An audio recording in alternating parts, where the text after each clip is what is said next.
പരിശുദ്ധനായ ദൈവമേ, ഞങ്ങളുടെ നല്ല പിതാവേ, തിരുവചനം പഠിക്കുവാനായിട്ട് വീണ്ടും ഒരു അവസരം കൂടി ഞങ്ങൾക്ക് തന്നതിനായിട്ട് സ്തോത്രം. ഞങ്ങളെ വിളിച്ചിരിക്കുന്ന വിളിക്ക് അനുയോജ്യരായി ഞങ്ങൾക്ക് പ്രവർത്തിപ്പാനും ജീവിപ്പാനും ശുശ്രൂഷിപ്പാനും കഴിയേണ്ടതിന് ഞങ്ങളെ തന്നെ ഒരുക്കുവാൻ കർത്താവ് ഞങ്ങളുടെ ജീവിതത്തിൽ നൽകി തന്ന ഈ നല്ല അവസരത്തിനായിട്ട് സ്തോത്രം. ഞങ്ങളുടെ ലീഡർഷിപ്പ് ക്ലാസ്സിനെ കർത്താവ് അനുഗ്രഹിക്കും. എല്ലാ നന്മകളാലും ഞങ്ങളെ നിറച്ച് വഴി നടത്തും. യേശുവിൻ്റെ നാമത്തിൽ തന്നെ. ആമേൻ. So we covered 2 laws. 2 നിയമങ്ങൾ നമ്മൾ എന്ത് ചെയ്തു? പൂർത്തിയാക്കി കഴിഞ്ഞു.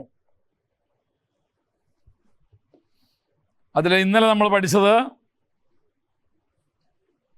നേതൃത്വത്തിലൊരു വലിയ ഘടകമാണ് ഇൻഫ്ലുവൻസ് എന്നുള്ളത്, സ്വാധീനം എന്നുള്ളത്.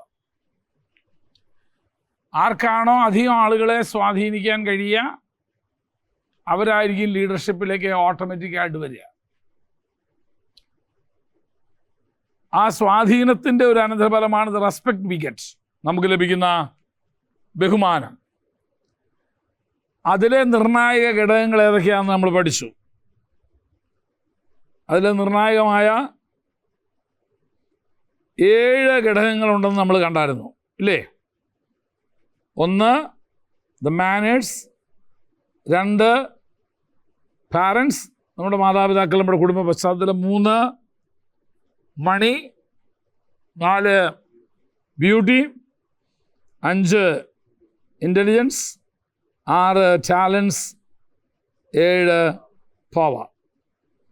ഇതിലേറ്റവും ശക്തമായിരിക്കുന്ന 2 എന്ന് പറയുന്നത് മാനേഴ്സും പാരൻസുമാണ്. ഹൗ വി ബ്രോട്ട് അപ്പ് എന്നുള്ളതൊക്കെ. ഇന്നത്തെ ഈ 3-ാമത്തെ നിയമത്തിലേക്ക് കയറാൻ പോകുന്ന ലോ ഓഫ് പ്രോസസ്സിംഗ്. പ്രോസസ്സിംഗ് അല്ല, പ്രോസസ്സിംഗ് എന്ന് പറഞ്ഞാൽ സംസ്കരണ നിയമം. ലോ ഓഫ് പ്രോസസ്സിംഗ്, 3-ാമത്തെ നിയമം, സംസ്കരണ നിയമം. അതിനെ അത് പെട്ടെന്ന് മനസ്സിലാവാനായിട്ട് ഞാൻ നിങ്ങൾക്കൊരു ഉദാഹരണം പറയാം.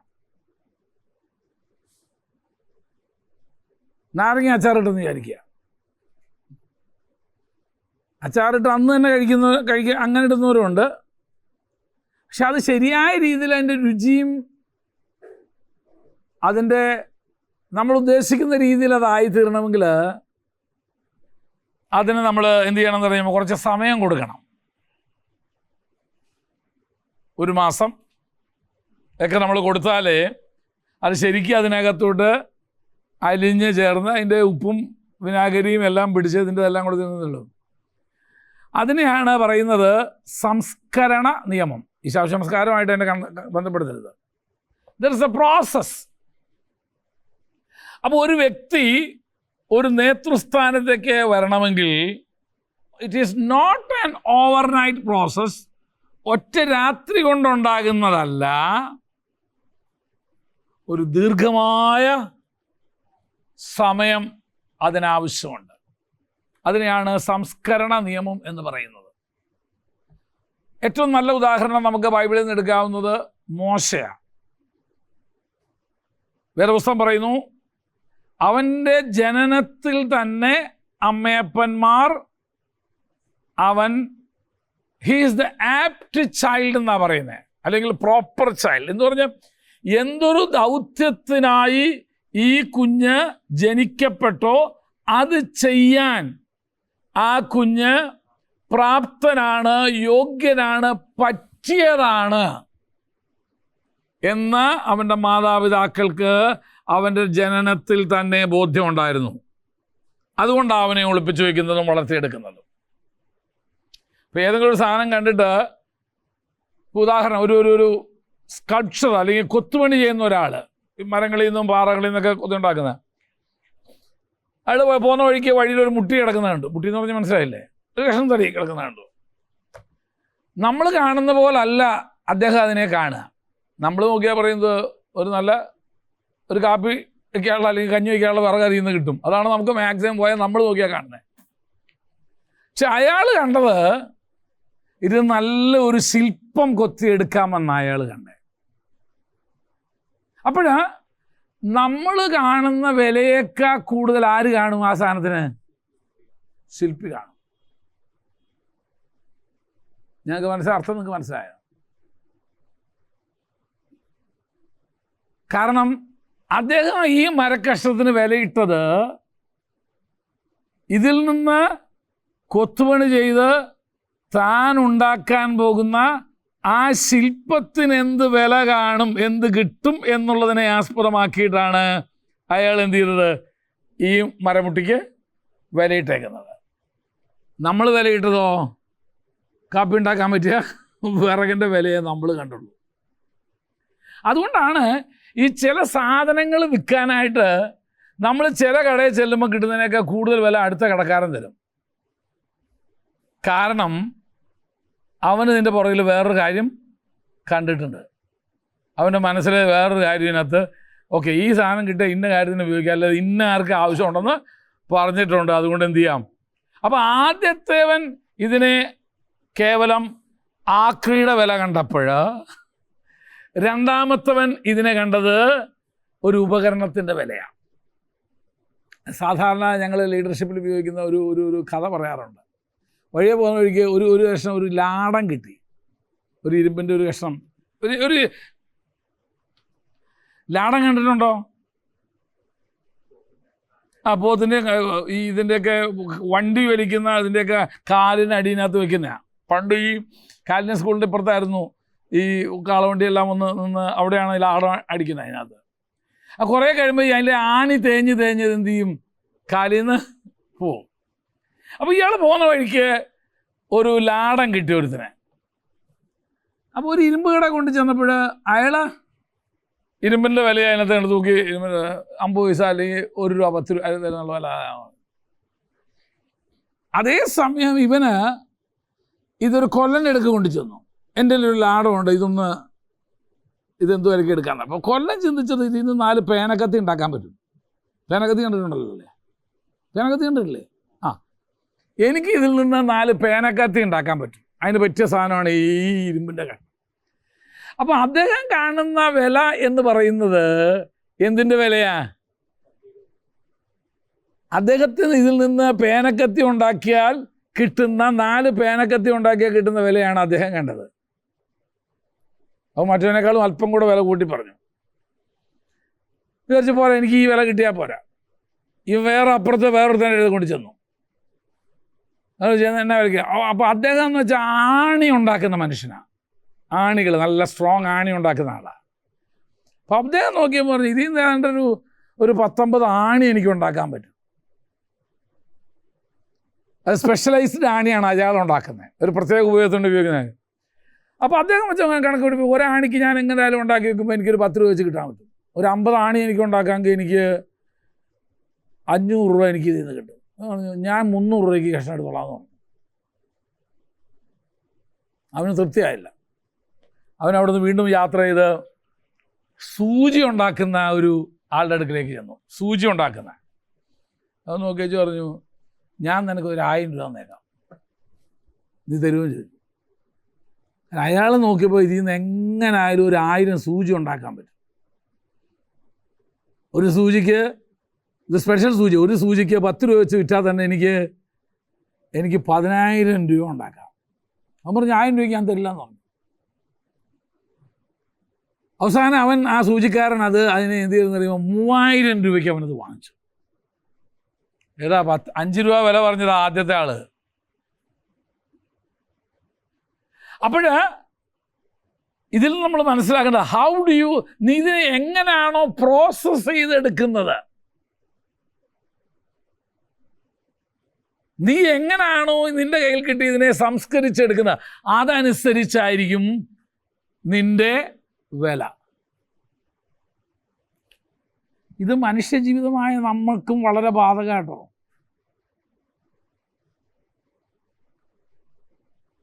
നമുക്കും വളരെ ബാധകമാണ്.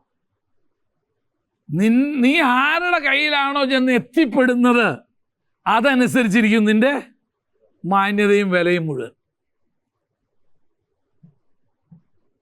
അതുകൊണ്ട് നീ എവിടെ എത്തിപ്പറ്റുന്നതെന്നുള്ളത് വളരെ ശ്രദ്ധിച്ചോണം. നിന്റെ വില അറിയാവുന്ന ഒരുത്തൻ്റെ അടുക്ക വേണം നീ എന്ത് ചെയ്യാനായിട്ട്, ചെല്ലാനായിട്ട്.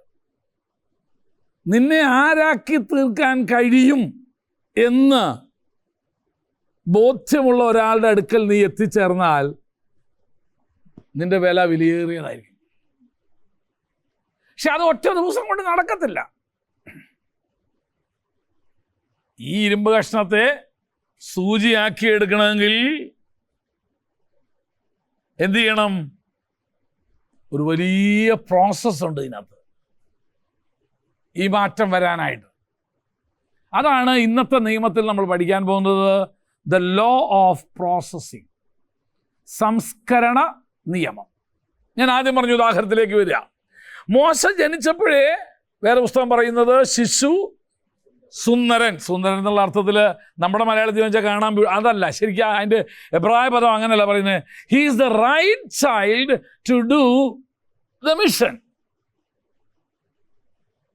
ഇവനെ ഏൽപ്പിക്കപ്പെടുവാൻ പോകുന്ന ദൗത്യം ചെയ്യാൻ ഇവനാണ് പ്രാപ്തൻ എന്ന് അവൻ്റെ മാതാപിതാക്കൾ കണ്ടെന്നാണ് പറയുന്നത്. Is the right child. അത് മനസ്സിലാക്കിയപ്പോഴാണ് ഈ കൊച്ചിനെ ഒളിപ്പിച്ചു വെച്ച് എന്ത് ചെയ്യുന്നത്, വളർത്തിയെടുത്തു കൊണ്ടുവരുന്നത്. It's A risky step they took. മാതാപിതാക്കൾ എടുത്തത് വളരെ റിസ്കി ആയിട്ടൊരു സ്റ്റെപ്പാണ്. പക്ഷെ അതിന് കാരണമുണ്ട്. ദേ knew the value of this child. ഈ കുഞ്ഞിനെ ആരാക്കി എടുക്കാൻ പറ്റും എന്ന് മാതാപിതാക്കൾ മനസ്സിലാക്കിയത്. ഞാനൊരു കാര്യം നിങ്ങളോട് പറയാം. Every child that God gives into your hands, കർത്താവ് നിങ്ങളുടെ കയ്യിൽ തരുന്ന, അതൊരു കുഞ്ഞായാലും കൊള്ളാം, ഒരു വ്യക്തി ആയാലും കൊള്ളാം. ചിലപ്പോൾ ചില നാളുകളിലേക്കായിരിക്കും നിങ്ങളുടെ കയ്യിൽ ആ വ്യക്തിയെ ദൈവം തരുന്നത്. ചില മാസങ്ങളിലേക്കായിരിക്കാം, ചില വർഷങ്ങളിലേക്കായിരിക്കാം. നീ അവനെ എങ്ങനെ മോൾഡ് ചെയ്യുന്നു എന്നുള്ളതിനെ ആസ്പദമാക്കിയിരിക്കും പിൽക്കാലത്തെ സമൂഹത്തിലുള്ള അവൻ്റെ വിലയും നിലയും മുഴുവനും. ഹൗ യു മോൾഡ് ഹിം,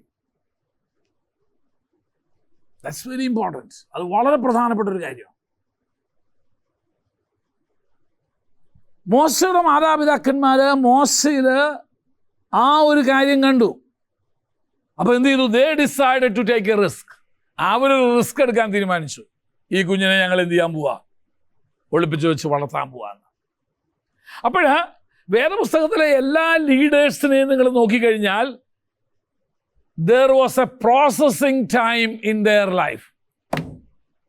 എല്ലാ ലീഡേഴ്സിൻ്റെയും ജീവിതത്തിൽ നമുക്ക് വേദപുസ്തകത്തിലെ കുറച്ച് ലീഡേഴ്സിനെ നമുക്ക് ജസ്റ്റ് ഒന്ന് മെൻഷൻ ചെയ്തു പോകാം. അപ്പം മൂന്നാമത്തെ നിയമമാണ് നമ്മൾ പഠിക്കുന്നത്. 1ഉം 2ഉം കഴിഞ്ഞു. ഒന്നാമത്തെ എന്തുവായിരുന്നു?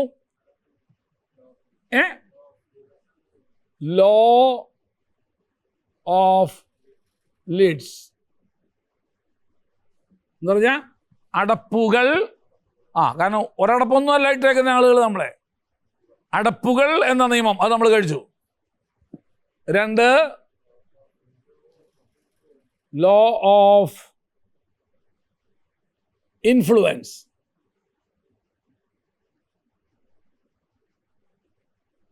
സ്വാധീനം എന്ന നിയമം അതാണ് നമ്മൾ ഇന്നലെ വരെ പഠിച്ചത്. അതിൽ ഏതെല്ലാം കാര്യങ്ങൾ നമ്മളെ സ്വാധീനിക്കുമെന്നും നമ്മളെ സ്വാധീനിക്കുന്ന ഏറ്റവും വലിയ ആളുകൾ ആരൊക്കെയാണെന്ന് എന്നല്ല പറഞ്ഞേ?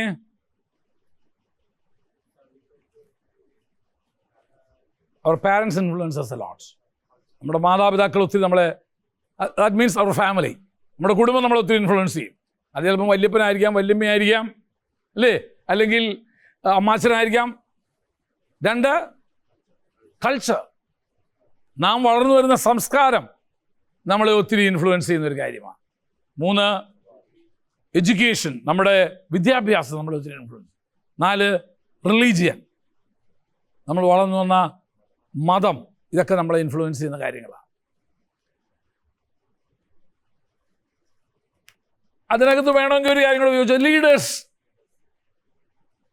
നമ്മുടെ ലീഡേഴ്സും നമ്മൾ അവിടെയാണ് നമ്മുടെ ടീച്ചേഴ്സ് അങ്ങനെയുള്ളവരൊക്കെ വരുന്നത്. They all influences a lot.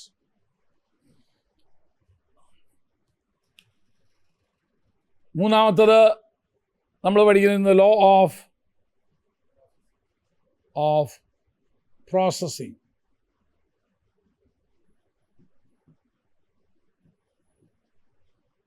സംസ്കരണ നിയമം.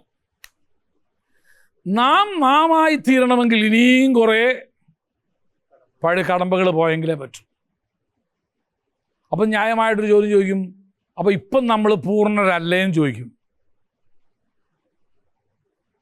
Perfection is A relative term. പൂർണ്ണത എന്നുള്ളത് ഒരു, എൻ്റെ റിലേറ്റീവ് എന്നുള്ളത് എന്തുവാ, ആനുപാതികമല്ല, ആക്ഷേപികമെന്നോ അങ്ങനെ അങ്ങോട്ടാ പറയുന്നത്. അതൊരു എക്സാക്ട് മലയാളം വേടാണ് ഞാൻ നോക്കുന്നത്. അതൊരു റിലേറ്റീവ് ടേമാണ് എന്ന് പറഞ്ഞാൽ എൻ്റെ അർത്ഥം എന്തുവാ? എപ്പോഴാണ് ഒരാൾ പൂർണ്ണനായി എന്ന് നമുക്ക് പറയാൻ പറ്റുക? 100%. അത് എൻ്റെ ഇംഗ്ലീഷ് 100% പൂർണ്ണനാകുമ്പോഴെന്നുള്ളതാണ്. എനിക്ക് മനസ്സിലായി. അതെപ്പോഴാ, എത്ര വയസ്സിലാണ് ഒരാൾ പൂർണ്ണനായി എന്ന് പറയാൻ പറ്റുക? പറ്റുമോ? ഏതാ? ആപേക്ഷികം. അത് തന്നെയാണ് ആപേക്ഷികം എന്നതിൻ്റെ മലയാളം വാക്ക് എന്ന് പറഞ്ഞാൽ റിലേറ്റീവാണ്. എന്ന് പറഞ്ഞതിൻ്റെ അർത്ഥം എന്നാ? എപ്പോഴാണ് ഒരാൾ പെർഫെക്റ്റ് ആണെന്ന് നമുക്ക് പറയാൻ പറ്റുക? എത്രാമത്തെ വയസ്സിലാ? അവിടെ വയസ്സ് ബാധകമാണോ? അല്ല. പിന്നെ ഓരോ ഏജിലും ഒരു പെർഫെക്ഷൻ ഉണ്ട് അല്ലേ? ജനിച്ചു വീണ കൊച്ച് അമ്മയുടെ ഗർഭപാത്രത്തിൽ നമ്മൾ എടുത്തു, എല്ലാം തൂക്കി എക്സാക്റ്റ് അല്ലേ? 8 ഔൺസ് തൂക്കം, പെർഫെക്റ്റ് ചൈൽഡ്. പറഞ്ഞെന്തുവാ? ഡോക്ടർ കൊടുത്ത മറുപടി എന്തുവാ? പെർഫെക്റ്റ് ചൈൽഡാണ്, ഒരു മൂനോ ഇല്ല, ഒരു കുഴപ്പമില്ലാത്ത കുട്ടി. അതിൻ്റെ അർത്ഥം തന്നെ ഉടനെ കല്യാണം ആലോചിക്കാന്നാണോ അതിൻ്റെ അർത്ഥം? അല്ലല്ലല്ല. അത് കഴിഞ്ഞ് 3 മാസം കഴിഞ്ഞ് ഡോക്ടർ വീണ്ടും തൂക്കി നോക്കിയല്ല, പെർഫെക്റ്റ്. അവിടെ അതേപോലെ തന്നെ ഉപയോഗിക്കുന്നത്. ആ 3 മാസമുള്ളൊരു കുഞ്ഞിൻ്റെ വളർച്ച എത്രയുണ്ടോ, അല്ലെങ്കിൽ അതിന് പെർഫെക്ഷൻ എന്ന് പറയുന്നൊരു മാനദണ്ഡം ഉണ്ടല്ലോ, അത് അതിൻ്റെ പൂർണ്ണതയിലെത്തിയിട്ടുണ്ട്. അതിൻ്റെ പ്രായപൂർത്തിയായെന്നല്ല, ഓരോ കാലഘട്ടത്തിനനുസരിച്ചും ഓരോ ഏജിനനുസരിച്ചും. അതുകൊണ്ടാണ് ഇത് പറഞ്ഞാൽ ഇത് ആപേക്ഷികമായിരിക്കുന്നൊരു പദമാണ്. അപ്പോൾ ഒരു കാര്യം എപ്പോഴും ഓർത്തോണം, ഒരു 10 വയസ്സുകാരനെ ഒരു 20 വയസ്സുള്ള ഒരുത്തനുമായിട്ട് താരതമ്യപ്പെടുത്തിയിട്ട് അവനെ വിലയിരുത്തുന്നെങ്കിൽ ഇറ്റ്സ് നോൺസെൻസ്. കാരണം അവനിൽ 20 വയസ്സിൻ്റെ മെച്യൂരിറ്റിയാണ് നമ്മൾ പ്രതീക്ഷിക്കുന്നത്. അതുകൊണ്ടല്ലേ പൗലോസ് അപ്പോസ്തലൻ പറഞ്ഞ്, കാലം നോക്കിയാൽ നിങ്ങളൊക്കെ എന്ത് ചെയ്യേണ്ട കാര്യം? ഉപദേഷ്ടാ, നിങ്ങളെല്ലാം പിടിച്ച് പാസ്റ്റർമാരാക്കേണ്ട സമയമായി ഇല്ലയോ? അതുകൊണ്ട് കാലം നോക്കിയാ. പക്ഷെ ഇപ്പോഴും നിങ്ങൾക്ക് എന്ത് ചെയ്യണം? വിശ്വാസത്തിൻ്റെ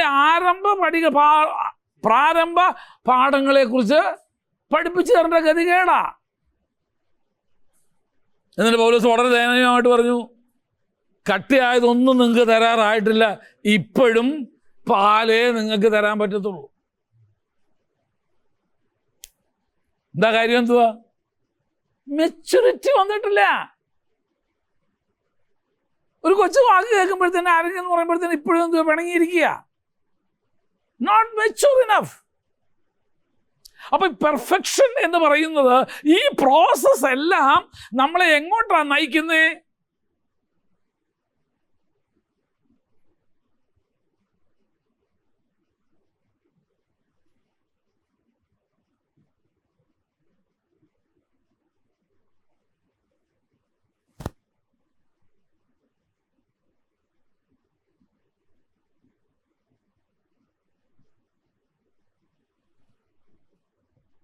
ഈ പ്രോസസ് എല്ലാം നമ്മളെ നയിക്കുന്നത് എങ്ങോട്ടാണ്? And to a perfect leader. ഒരു പൂർണ്ണതയുള്ള നല്ല ഒരു ലീഡർഷിപ്പിലേക്ക് അല്ലെങ്കിൽ ലീഡർ ആവേണ്ടതിന് വേണ്ടിയാ നമ്മളെ നയിക്കുന്നത്. ഒരു 10 വർഷം മുമ്പുള്ള ഞാനല്ല ഇന്നത്തെ ഞാൻ, ഒരിക്കലും അല്ല. താടി മുടി നരച്ചെന്നുള്ളതല്ല വിഷയം. A lot of changes happened. ഒത്തിരി മാറ്റങ്ങൾ എൻ്റെ ജീവിതത്തിൽ എന്ത് ചെയ്തിട്ടുണ്ട്? എൻ്റെ ചിന്താരീതിക്ക് വന്നിട്ടുണ്ട്. I am growing. ഞാൻ വളർന്നുകൊണ്ടിരിക്കുക. എങ്ങോട്ട്? Into perfection, to be a perfect leader. അപ്പോൾ ഈ ഈ പ്രോസസ്സാണ് പലർക്കും പിടിച്ചു നിൽക്കാൻ പറ്റാത്തൊരു കാലഘട്ടം എന്ന് പറയുന്നത്. Processing period. അവിടാണ് പലർക്കും എന്ത് ചെയ്യാൻ പറ്റുന്നത്, അവർക്ക് ഇന്ന് തന്നെ എന്ത് ചെയ്യണം, നേതാവാവണം. നിങ്ങൾക്കറിയാമോ, ചിലർ എത്ര പ്രാവശ്യം സഭ തുടങ്ങിയിട്ടും പൊളിഞ്ഞു പോയവരുണ്ട്. എനിക്കറിയാം, തൃശ്ശൂർ തന്നെ പല പ്രാവശ്യം സഭ തുടങ്ങിയിട്ടും ഇതെന്ത് ചെയ്തിട്ടുണ്ട്, പൊളിഞ്ഞു പോയിട്ടുണ്ട്. 3 മാസം 4 മാസം 6 മാസം കൂടി പോയ അയാൾക്ക് ഇരിക്കാൻ പറ്റും. അത് കഴിഞ്ഞാൽ പിന്നെ അയാൾ പിരിച്ചു വിടും, അല്ലെങ്കിൽ അയാൾ പൊളിച്ചു. അപ്പോൾ ഈ ദ ലോ ഓഫ് പ്രോസസ്സിങ്ങിൽ വരുന്ന ഒന്നാമത്തെ ഘടകം ടൈമാണ്.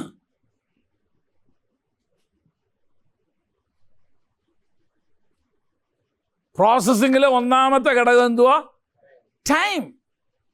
സമയമെടുക്കും. രണ്ടാമത്തെ ഘടകം ടൂൾസ് എന്ന് പറഞ്ഞാൽ ഉപകരണങ്ങൾ. നിന്നെ ഇതൊന്ന് മെലപ്പെടുത്തി എടുക്കാനായിട്ട് വേണ്ട കുറേ ഉപകരണങ്ങളുണ്ട്.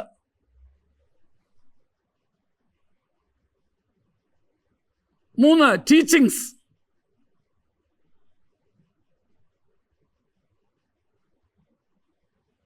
ഉപദേശങ്ങൾ വേണം.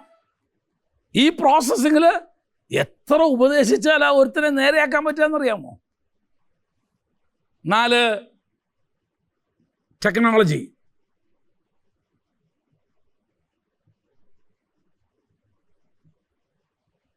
ഈ പ്രോസസ്സിങ്ങിൽ ഈ 4 കാര്യങ്ങളുണ്ട്. 5, പീപ്പിൾ.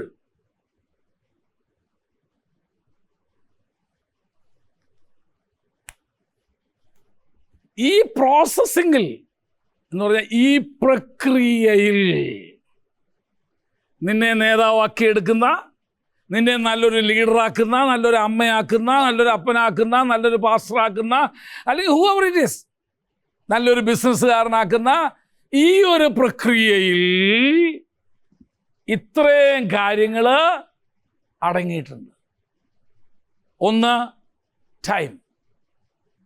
മോശ ഒരു നല്ല നേതാവാൻ എത്ര വർഷം എടുത്തു? 40 കൊട്ടാരത്തിലും 40 അമ്മായിപ്പൻ്റെ കീഴിലും.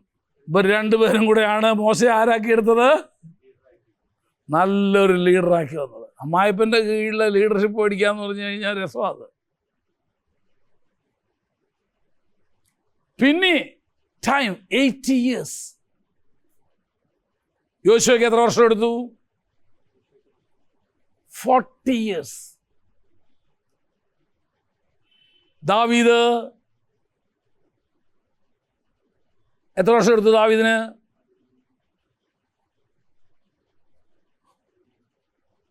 40. കാരണം 40 വർഷം കീശല്യോ, ഇവനല്ലേ ശൗലല്ലേ ഭരിച്ചിരുന്നേ. 40 വർഷം എടുത്തു. നമുക്കോ 6 മാസം ബൈബിൾ സ്കൂളിൽ പഠിച്ചു കഴിഞ്ഞാൽ പിറ്റേന്ന് ഉടനെ തന്നെ നമുക്ക് എന്ത് ചെയ്യണം? പാസ്റ്ററാവണം. എന്താടാ സഭ വിട്ടു പോയേ?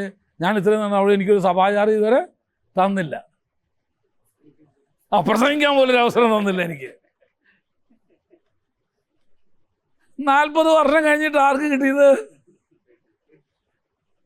ജോസഫിന് കിട്ടിയത്. 40 വർഷം കഴിഞ്ഞിട്ട് ആർക്ക് കിട്ടിയേ? യോശുവയ്ക്ക് കിട്ടിയേ. നമുക്ക് 6 മാസം കഴിയുമ്പോഴത്തേന് നമുക്ക് ചാൻസ് തന്നില്ല. ഈ കഴിഞ്ഞ ദിവസം ഒരാൾ നമ്മുടെ സഭയിൽ ചേരാൻ പറഞ്ഞിട്ട്, ഒരു വലിയ പാസ്റ്റർ, വലിയതെന്ന് ഉദ്ദേശിച്ച സൈസ് കൊണ്ടാണ് കേട്ടോ, അത് നല്ല തടിയല്ല, വന്നു. ഞാൻ നിങ്ങളുടെ ഇതൊക്കെ ഇങ്ങനെ യൂട്യൂബിൽ കൂടിയും നിങ്ങളുടെ ഹോൾ ഇതൊക്കെ വളരെ രസമായിരിക്കുന്നു, ഞാൻ നിങ്ങളുടെ കൂടെ ചേരാൻ വന്നതെന്ന് പറഞ്ഞു. ഞാൻ പറഞ്ഞു നല്ല കാര്യം. ഞാൻ പക്ഷേ അതിന് ഞാൻ അധികം ഇൻട്രസ്റ്റ് കൊടുത്തില്ല, ഒട്ടും ഇൻട്രസ്റ്റ് കൊടുത്തില്ല. അപ്പം എന്നെ ഇൻഫ്ലുവൻസ് ചെയ്യാൻ പറ്റുന്ന വേറൊരാളിലെ കൂടെ അദ്ദേഹം വീണ്ടും എന്നെ സമീപിച്ചു. എൻ്റെ സ്വന്തം സഹോദരനെ പോയി കണ്ട് പറഞ്ഞു, എന്നുവെച്ചാൽ അയാൾ നല്ല അയാളുടെ പ്രസംഗം കേൾക്കണം എന്ന് പറഞ്ഞു. ഞാൻ പറഞ്ഞു കേൾക്കണ്ട, ഇവിടെ തന്നെ ഉള്ളവർക്ക് പ്രസംഗിക്കാൻ ചാൻസ് കൊടുക്കാൻ നമുക്കില്ല. അത് ഭയങ്കരമാണ്. ഒരു ദിവസം കേട്ട, ഒരു പ്രാവശ്യം കേട്ട പിന്നെ അയാളെ കൊണ്ടേ പ്രസംഗിക്കുന്നത്. അപ്പം ഞാൻ പറഞ്ഞു ഞാൻ ഔട്ടാവും, അതുകൊണ്ട് ഒട്ടും കേട്ടില്ല എന്ന് പറഞ്ഞു. പിന്നെ ഇയാളെ മാത്രം പറഞ്ഞാൽ പിന്നെ ഞാൻ പോയില്ലയോ? ഇങ്ങനെ ഇയാളെക്കുറിച്ച് വാതോരാതെ എങ്ങനെ പറഞ്ഞു. ഞാൻ ചോദിച്ചു, ഇയാളിപ്പോൾ എന്തിനാ ഞങ്ങളുടെ കൂടെ ചേർന്നതെന്ന് ചോദിച്ചു. ഇയാൾ നല്ലൊരു പ്രസ്ഥാനത്തിൽ നിൽക്കുന്ന ഈ മനുഷ്യൻ എന്തിനാ അത് വിട്ടിപ്പോൾ ഞങ്ങളുടെ കൂടെ ചേർന്നത്? അല്ല, അയാൾക്ക് വയസ്സായി, ഇനിയിപ്പോൾ അധികം യാത്ര ചെയ്യാനൊന്നും വയ്യ. അപ്പം പിന്നെ തൃശ്ശൂർ അയാളുടെ വീട്, അപ്പം ഇവിടെ ഒരു നല്ല സഭയുടെ പാസ്റ്ററായിട്ടിരിക്കാൻ. ഞാൻ പറഞ്ഞു, ഒരു രക്ഷയില്ല. ഇവിടെ ഒന്നാമത് ഒഴിഞ്ഞു കിടക്കുന്ന സഭയില്ല. ഇവിടെ എല്ലാ ദൈവദാസന്മാരും പോയി കഷ്ടപ്പെട്ട് അധ്വാനിച്ച് അവർ കഴിക്കേണ്ടതും കൂടെ ചിലപ്പം വിശ്വാസിക്ക് കൊടുത്ത്, അല്ലേ? അങ്ങനെയാണ് ഇവിടെ വിശ്വാസികളെ സഭ ഉണ്ടാക്കിക്കൊണ്ടിരുന്നത്. അപ്പോൾ ഇയാൾ വന്നെന്ന് വിചാരിച്ച് അയാളെ അവിടെ നിന്ന് മാറ്റിയിട്ട് ഇയാളെ പിടിച്ച് അവിടെ ആക്കാനോ? ഞാൻ കൊണ്ടുവന്ന ആളോട് ചോദിച്ചു, അല്ല എന്നാൽ പിന്നെ നിങ്ങളുടെ സഭയ്ക്ക് നിങ്ങൾക്കൊരു സ്ഥിരം പാസ്റ്റർ ഇല്ലല്ലോ, അവിടെ അങ്ങ് ആക്കിക്കൂടെ? ഇയാൾ ഇത്രയും കഴിവുള്ളവരാന്ന് വെച്ചാൽ ഏത് ഈ പറയുന്ന ഇത്രയും കഴിവുള്ള ഒരാളാണെങ്കിൽ നിങ്ങൾക്ക് അവിടെ സ്ഥിരം പാസ്റ്റർ ഇല്ല, എന്നാൽ ഇദ്ദേഹത്തെ അവിടെ അങ്ങാക്ക്. അല്ല, ഞങ്ങൾ സപ്പോർട്ടൊന്നും കൊടുക്കത്തില്ല. അപ്പം ഇയാൾക്ക് ഇതാണ് വേണ്ടതല്ലേ? ഇയാൾക്ക് ആവശ്യം എന്തുവാ? ഒരു രക്ഷയില്ലെന്നോ. It took 40 years. ആ ഒരു സ്ഥാനത്തേക്ക് ഇവരൊക്കെ എത്താനായിട്ട് how many years they spent? Moses spent 80 years. 80 വർഷമാ മോശ എന്ത് ചെയ്തത്? ചെലവാക്കേണ്ടി വന്നത് ആ സ്ഥാനത്തെത്താനായിട്ട്.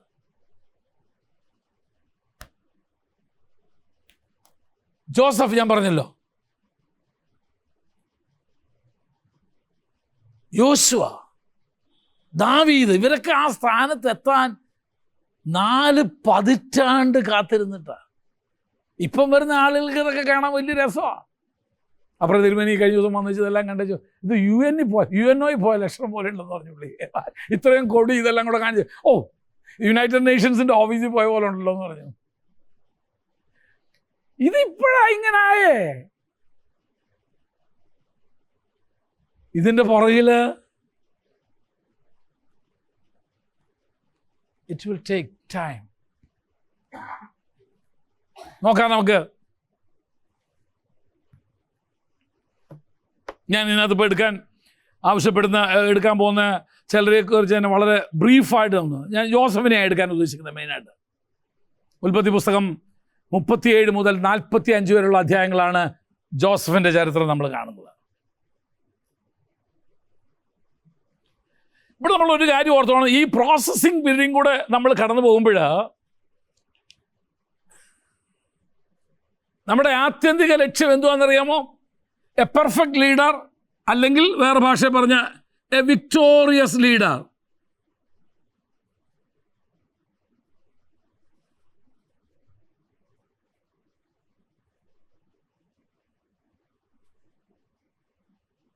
ഒരു ജയാളിയായ ഒരു നേതാവാവണമെങ്കിൽ അത് ഒറ്റ ദിവസം കൊണ്ട് നടക്കത്തില്ല.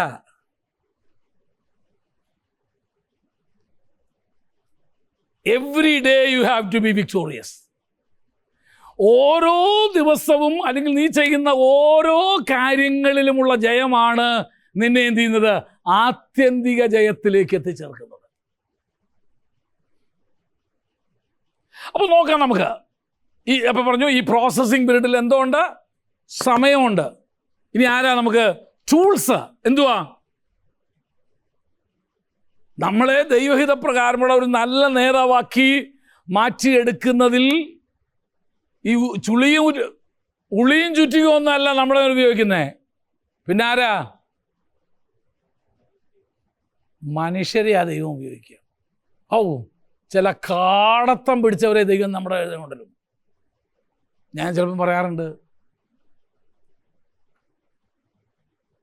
ചിലർക്ക് ദൈവം കൊടുക്കുന്നത് ഒരു കണ്ണിച്ചോറയില്ലാത്ത അമ്മായിമ്മമാരെ ആയിരിക്കും. ആ അമ്മായിമ്മയ്ക്ക് കിട്ടുന്നത് കണ്ണിച്ചോറയില്ലാത്ത മരുമോളും കൂടെ ആയിരിക്കും. ഇത് രണ്ടുപേരും കൂടെ ആകുമ്പോൾ കുറച്ച് കഴിയുമ്പോഴത്തേനും എന്ത് ചെയ്യുമോ? ഉരസി ഒരുമാതിരി മനുഷ്യപ്പറ്റുള്ള ആളുകളായിട്ട് ഇവർ മാറും. അപ്പം നമ്മുടെ ജീവിതത്തിൽ വരുന്ന ദ ടൂൾസ്, കോപിക്കില്ല എന്ന് നമ്മൾ തീരുമാനം എടുത്ത ദിവസമായിരിക്കും ഏറ്റവും അധികം കോപിക്കാനുള്ള വിഷയം ഉണ്ടാക്കുക. അതിന് വേറെ ആരെങ്കിലും ദൈവം കൊണ്ടിരുന്നതാണോ പിശാച് കൊണ്ടിരുന്നതാണോ എനിക്ക് ഐ ഡോണ്ട് നോ. പക്ഷെ ആത്യന്തികമായിട്ട് മനസ്സിലാവും ഇത് ഞാൻ നന്നായതുകൊണ്ട് ഇത് ദൈവം തമ്പുരാൻ തന്നെ അയച്ചതാണ് ഈ പാർട്ടിനെ. Tools are the people. Tools, ഉപകരണങ്ങൾ, നമ്മളെ നന്നാക്കാനായിട്ട് ഉപയോഗിക്കുന്ന ഉപകരണങ്ങൾ. അത് പല രീതിയിൽ ഒരു കൊത്തുപണി ചെയ്യുന്ന ഒരു മനുഷ്യൻ്റെ ഓഫീസിലേക്ക് ചെന്ന് കഴിഞ്ഞാൽ ഈ ടൂൾസ് പല സെക്ഷനായിട്ട് നിങ്ങൾക്ക് കാണാം. ആദ്യം മരം പരുവപ്പെടുത്തുന്ന ഒരു ടൂൾസാണ്. അവിടെ വലിയ ചുറ്റികയും വലിയ ഉളിയും ഇതൊക്കെ ആയിരിക്കും കാണുന്നത്. ഇങ്ങനെ ഫൈനൽ പ്രോഡക്ട്സിലോട്ട് വരുമ്പോൾ ഇതേ സാധനം തന്നെ ആയിരിക്കും, പക്ഷെ കൊച്ചു ചുറ്റികയും കൊച്ചു ഉളിയും അതൊക്കെ ആയിരിക്കും ഇവിടെ ഉപയോഗിക്കുന്നത്. ക്രിസ്ത്യ ജീവിതത്തിലൊക്കെ ഇറങ്ങിയ ലീഡർഷിപ്പിലൊക്കെ ഇറങ്ങിയ ആദ്യത്തെ നാളുകളിൽ കിട്ടുന്ന അടികൾ ഭയങ്കരമായിരിക്കും, നേരിടേണ്ടി വരുന്ന വ്യക്തികൾ. പക്ഷേ കുറേ കഴിയുമ്പോൾ അതൊക്കെ മാറും. അടുത്ത മൂന്നാമത് ടീച്ചിങ്സ് ആർ നീഡഡ്. ഒരു നല്ല ലീഡർ ആവണോ, പഠിക്കാൻ തയ്യാറാവണം മറ്റുള്ളവരിൽ നിന്ന്, ജീവിതാനുഭവങ്ങളിൽ നിന്ന്. ഞാൻ ഇന്നലെ ഒരാളോട് സംസാരിച്ചുകൊണ്ടിരിക്കുകയായിരുന്നു. അദ്ദേഹം ഒരു കുറച്ച് നാളത്തെ ഉപവാസനിരിക്കും. അപ്പം ഞാൻ ചോദിച്ചു, എനിക്കതുപോലെ വളരെ അപ്പം പറഞ്ഞു ഞാൻ കുറച്ച് നാളത്തേക്ക് ഉപവാസം എടുക്കാൻ ചോദിച്ചു. ഞാൻ ചോദിച്ചു എന്തുവാ, എന്തെങ്കിലും വിഷയമുണ്ടോ? ഇല്ല, എല്ലാ വർഷവും ഇരിക്കാറുണ്ട്, അതുകൊണ്ട് ഈ വർഷം ഇരുന്നു. ഞാൻ പറഞ്ഞു what do you mean by that? എല്ലാ വർഷവും ഞാൻ ഒരു 21 ദിവസം ഇരിക്കുക, അതുകൊണ്ട് ഞാൻ ഇപ്രാവശ്യം 21 ഇരിക്കുക. ഞാൻ ചോദിച്ചു അതെന്നെ ഈ മുസ്ലിങ്ങളുടെ കൂടെ എല്ലാ വർഷവും എന്തോ റമദാൻ ആലോചിക്കുന്ന പോലെ അതാണോ ഇത്? പക്ഷെ കളിയാക്കുക. ഞാൻ പറഞ്ഞു ഞാൻ കളിയാക്കിയതല്ല, ഞാൻ നീ ചിന്തിക്കാൻ വേണ്ടിയിട്ട് തന്നതാണ്. നീ എന്തിനാണ് ഇപ്രാവശ്യം ഉപവാസം ഇരിക്കുന്നത്? അല്ല എന്ന് ചോദിച്ചാൽ ഒന്നും പറയാനില്ല. അപ്പോൾ ആ കേസ് കേട്ട് കിട്ടും. അപ്പോൾ വേറൊരു ഉപവാസക്കാരൻ വന്നു. പുള്ളി ആ പാർട്ടി 3 ദിവസമായിട്ട് ഉപവാസം ഇരിക്കുക. അവൻ ചോദിച്ചു എന്തിനാണ് നിൻ്റെ ഉപവാസം എന്തുവാ?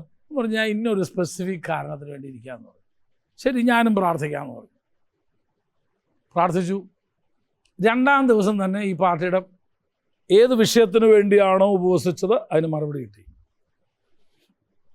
കിട്ടിയെന്ന് എന്നോട് പറഞ്ഞു, പ്രാർത്ഥിച്ചതിന് നന്ദിയും പറഞ്ഞു. ഞാൻ പറഞ്ഞു ഇനിയിപ്പോൾ നാളെ ഉപവസിക്കാൻ പോകാമെന്ന് ചോദിച്ചു. അപ്പോൾ ഞാൻ 3 ദിവസം പറഞ്ഞു പോയില്ലയോ എന്ന് ചോദിച്ചു. ആരോട് പറഞ്ഞു ചോദിച്ചു. ഞാൻ 3 ദിവസം ഉപവാസമായിരിക്കാമെന്ന് പറഞ്ഞില്ലേ? ഞാൻ ചോദിച്ചു ഇനി ഈ 3-ാം ദിവസം എന്തോത്തിനായിരിക്കുന്നതെന്ന് ചോദിച്ചു. നീ ദൈവം നിനക്ക് ഉത്തരം തന്നു, ഇനി 3-ാം ദിവസം ഇരിക്കുന്നത് എന്തിനാണ്? അപ്പോൾ ഞാൻ എന്തോ വേണം ചോദിച്ചു. ഞാൻ പറഞ്ഞു ഉപവാസം നിർത്തി ദൈവത്തിന് സ്തോത്രം ചെയ്യാൻ പറഞ്ഞു. Celebrate your victory. കർത്താവേ നീ മറുപടി തന്നതിനായിട്ട് സ്തോത്രം എന്ന് പറഞ്ഞ് എന്ത് ചെയ്യുക, അത് ആഘോഷിക്കാൻ പറഞ്ഞു. നല്ല ആഹാരമൊക്കെ കഴിച്ച് പിള്ളേർക്ക് ഐസ്ക്രീമൊക്കെ മേടിച്ചു കൊടുത്ത് കർത്താവ് നമുക്ക് മറുപടി തന്നു. Celebrate it. മറ്റേതൊരു ചടങ്ങാണ്. ഞാൻ 3 പറഞ്ഞു പോയി, അതുകൊണ്ട് ഇനി എന്ത് ചെയ്യണം? 3 അങ്ങ്. അപ്പോൾ ഈ 3-ാമത്തെ ദിവസം ഇരിക്കുന്നത് എങ്ങനെയാണ്? എത്ര മണിക്കൂറായി? അതാണ് ഈ 3-ാമത്തെ ദിവസം നിങ്ങളാലാണ് ഏറ്റവും കൂടുതൽ ബുദ്ധിമുട്ട് അനുഭവപ്പെടുന്നത്. ഡോണ്ട് മേക്ക് യുവർ ഫാസ്റ്റിംഗ്, നമ്മുടെ ഉപവാസങ്ങൾ, നമ്മുടെ പ്രാർത്ഥനകൾ, നമ്മുടെ ആരാധനകൾ ചുമ്മാ ഒരുമാതിരി ചടങ്ങാക്കി എന്ത് ചെയ്യല്ലേ, മാറ്റല്ലേ, ആചാരമായി മാറ്റല്ലേ. ഞാൻ പറഞ്ഞു ഈ 3-ാം ദിവസം നിൻ്റെ ഉപവാസം ദൈവം പ്രസാദിക്കത്തില്ലെന്ന് പറഞ്ഞു. കാരണം എന്നാ? നീ ഇത് ദൈവത്തിന് വേണ്ടി എടുക്കുന്നതല്ല, നീ പറഞ്ഞു പോയിട്ട് ഇങ്ങനെ. So the teachings is very important. നമ്മളെ ഒരു നല്ല നേതാവാക്കണമെങ്കിൽ, നമ്മളൊരു നല്ല നേതൃസ്ഥാനത്തിലേക്ക് വരണമെങ്കിൽ, ഒരു ലീഡർ ആവണമെങ്കിൽ you should be willing to learn. പഠിക്കാൻ തയ്യാറാവണം. ഇന്നത്തെ ഏറ്റവും വലിയ പ്രശ്നം എന്നാണെന്നറിയാമോ? വായു വരുന്ന കോതയ്ക്ക് പാട്ടെന്നുള്ള രീതിയിലാണ്. ഒരു ഐഡിയ ഇല്ലാത്ത പ്രസംഗങ്ങളും കാര്യങ്ങളും. They are not willing to learn from others. ഇവിടെയൊക്കെ ജീവിതത്തിൽ ഈ പറഞ്ഞ ആളുകളെല്ലാം ഞാൻ എടുത്തു തരാം. പിന്നെ ദർ വാസ് സംബഡി. ആ സെക്ഷനിലാണ് ഇവിടെ വരുമ്പോഴാണ് നമ്മൾ പറയുന്നത്. ഇതൊക്കെ ഉപയോഗിക്കുന്ന ഒരാൾക്കൊരു ഇംഗ്ലീഷ് പദം നമ്മൾ പറയാറുണ്ട്. അദ്ദേഹത്തിൻ്റെ സമയം നമുക്ക് വരുന്നു, അദ്ദേഹത്തിൻ്റെതായ ടൂൾസ് ഉപയോഗിക്കുന്നു, പഠിപ്പിക്കുന്നു, ഇതെല്ലാം ഉപയോഗിക്കുന്നു. മെൻഡർ, അദ്ദേഹത്തെയാണ് മെൻഡർ എന്ന് പറയുന്നത്. എന്ന് പറഞ്ഞാൽ അതിൻ്റെ മലയാളം എന്താണെന്ന് ചോദിച്ചാൽ കേവലം ഉപദേഷ്ടാക്കനല്ല, അതിനേക്കാൾ കൂടുതലാണ്. ഉപദേശകൻ എന്ന് പറഞ്ഞാൽ ഉപദേശിക്കത്തുള്ളൂ, മറ്റേ ഇയാളതല്ല. He will walk with you. അവൻ നിൻ്റെ കൂടെ നടന്ന് നിന്നെ എന്ത് ചെയ്യും? പഠിപ്പിച്ചു തരും. നിൻ്റെ കൂടെ നടക്കും അവന്. നമ്മുടെയൊക്കെ ആരുടെയെങ്കിലും ജീവിതത്തിൽ അങ്ങനെ വല്ലവരും ഉണ്ടോ? ആരുടെയെങ്കിലും കൂടെ നടക്കുന്നുണ്ടോ? നമ്മൾ ഈ മെൻറ്ററെ തിരഞ്ഞെടുക്കുമ്പോൾ വളരെ ശ്രദ്ധിക്കണം. അവനതിന് യോഗ്യനാണോ എന്നും കൂടെ നോക്കിയിട്ട് വേണം തിരഞ്ഞെടുക്കാനായിട്ട്. Technology is very important. ഇന്നത്തെ കാലത്ത് സാങ്കേതിക വിദ്യകൾ നമ്മളെ ഒരു നല്ല നേതാവാക്കുന്നതിൽ വളരെ ഒരു ഘടകമായിട്ട് ഇപ്പം മാറിയിട്ടുണ്ട്. അതിന് അവസാനമായിട്ട് പീപ്പിൾ. ഇത് ഞാനൊരു കാര്യം പറയട്ടെ, ഞാനിങ്ങനെ ഒറ്റയ്ക്ക് സ്വതന്ത്രം പറഞ്ഞൊരു മുറി തന്നെ ഇരുന്ന് കഴിഞ്ഞാൽ I cannot be a leader. I have to mingle with the people. ഞാൻ ജനവുമായിട്ട്, ആളുകളുമായിട്ട്, പല സ്വഭാവക്കാരായിട്ട്, പല സംസ്കാര ആളുകളുമായിട്ട് ഞാൻ തട്ടി ഉരുമിയെങ്കിൽ മാത്രമേ ഞാനൊരു നല്ല നേതാവുള്ളൂ. നിങ്ങൾ ആരെങ്കിലും ഈ പുസ്തകം വായിച്ചിട്ടുണ്ടോ? കല്ലിന് മുണ്ടൊരു കഥ പറയാൻ കേട്ടിട്ട് പോലും ഇല്ലല്ലേ? അങ്ങനൊരു പുസ്തകമുണ്ട്. അത് കേവലം ഒരു നദി കിടക്കുന്ന ഒരു നല്ല മിനുസമുള്ളൊരു കല്ലിനെ എടുത്ത് ആ കല്ലിനെ കൊണ്ട് കഥ പറയിക്കുന്നതാണ്. അല്ല, ഇയാൾ തന്നെ പറയുന്നേ, എങ്കിലും കല്ല് പറയുന്നതായിട്ടാണ് അതിനകത്ത് പറയുന്നത്. ഞാനൊരു വലിയ ഒരു പാറക്കെട്ടിൻ്റെ ഒരു ഭാഗമായിരുന്നു. അവിടുന്ന് ഞാനിങ്ങനെ ഒഴിഞ്ഞ് വീണിങ്ങനെ വെള്ളത്തിൽ വന്ന് വീണ് ഇങ്ങനെ വർഷങ്ങളായിട്ട് ഈ നദി കൂടെ ഒഴുകി ഉരുണ്ടാണ് ഞാൻ ഇങ്ങനെ ആയത്. ഞാൻ സൃഷ്ടിക്കപ്പെട്ടത് ഇങ്ങനെ അല്ലായിരുന്നു. I was A rough and tough Guy when I was born. ഞാൻ വളർന്നപ്പോഴൊക്കെ എങ്ങനെയായിരുന്നു? റഫ് ആൻഡ് ടഫ്, ആർക്കും കീഴടങ്ങാത്ത, ആർക്കും കീഴടങ്ങാത്ത ഒരു മൊരടൻ സ്വഭാവമായിരുന്നു എൻ്റെ. പക്ഷെ ഇപ്പം ഞാൻ ഇങ്ങനെ ആയത് ഇതിനകത്ത് കിടന്ന് ഉരുണ്ട് എവിടെ കിടന്ന ഞാൻ ആ ഹിമാലയ പർവ്വതത്തിൻ്റെ മുകളിൽ കിടന്ന ഞാൻ ഉരുണ്ട് ഇതിൽ കൂടെ ഉരുണ്ട് ഇവിടെ വന്ന് ഇപ്പോൾ എന്നെ ആര് കണ്ടാലും എനിക്ക് വേണം എന്ന് പറയത്തക്ക രീതിയിൽ ഞാൻ ആ കല്ലിൻ്റെ സാക്ഷ്യം പറയുന്നതാണ്. നമ്മുടെ ഭാഷയാണ് സാക്ഷ്യം. ആ പുസ്തകത്തിൻ്റെ പേര് കല്ലിന് മുണ്ടൊരു കഥ പറയാൻ. ദ ലോ ഓഫ് പ്രോസസ്സിൽ നടക്കുന്ന മുഴുവൻ അതാ.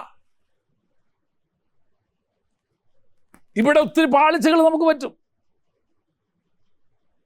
ട്രയൽ ആൻഡ് എറർ മെത്തേഡ് ഒത്തിരി എന്ന് പറഞ്ഞാൽ ചെയ്ത് പഠിച്ച്, കൊണ്ട് പഠിച്ച്, അടി കിട്ടി പഠിച്ച്, അങ്ങനെയാണ് നമ്മൾ മുന്നോട്ട് വളരുന്നേ. അല്ലാണ്ട് ഇതിനൊരു കുറുക്ക് വഴിയില്ല.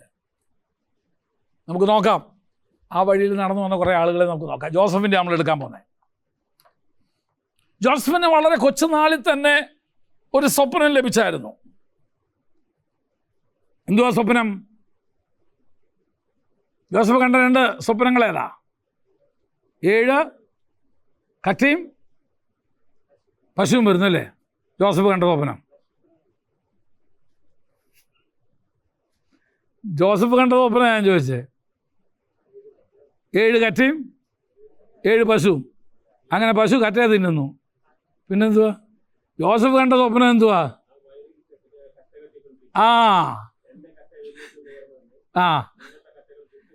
കറ്റ, നമ്മൾ വായിലേക്ക് കറ്റ കേട്ടിക്കൊണ്ടിരിക്കുക.